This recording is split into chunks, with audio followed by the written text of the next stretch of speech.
Welcome back here on Live Now from Fox. It's 1:13 on the East Coast and 10:13 on the West Coast. My name is Josh Breslow, and I'll be here for the next hour or so to break down all of your top stories and live events from across the country and across the world.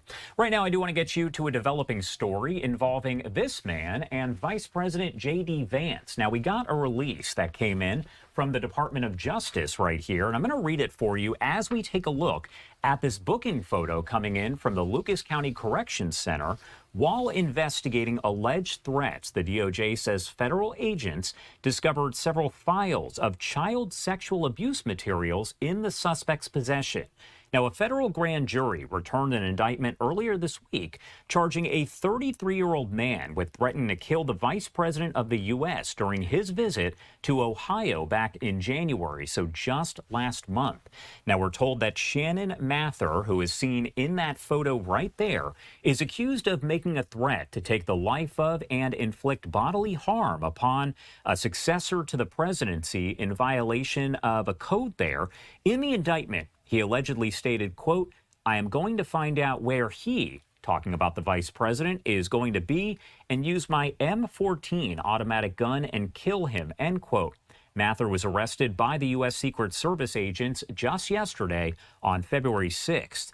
Now, the grand jury further charges that from about December 31st of last year to January 21st of this year, he was also engaged in the receipt and distribution of images that visually depict minors engaged in sexually explicit conduct.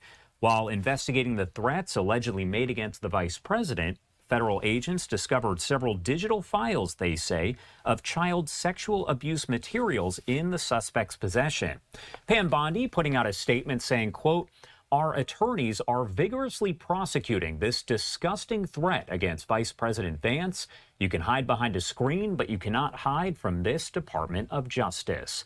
We also heard from the Deputy Attorney General Todd Blanche saying, quote, "While arresting this man for allegedly threatening to murder the Vice President of the U.S., a serious crime in and of itself, federal law enforcement discovered that he was also in possession of child sexual abuse materials.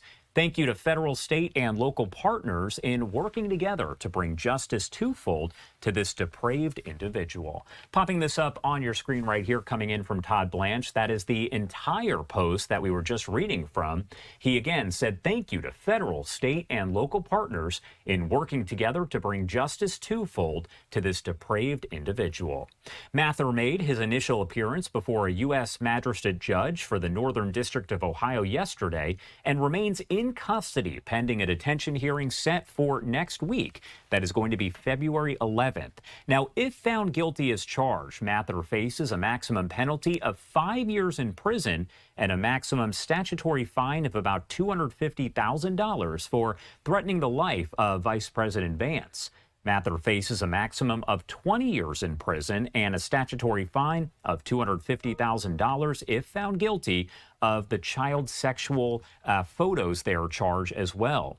We know this is all under investigation here, so we're going to continue to follow it and bring you updates as we get it. But again, Fox News posting breaking. The Secret Service has arrested an Ohio man accused of threatening to kill Vice President JD Vance. The suspect allegedly made the threat during Vance's visit to Ohio in January and is charged with threatening the successor to the U.S. presidency. As I mentioned, if we get updated information here, we'll bring it to you on Live Now from Fox.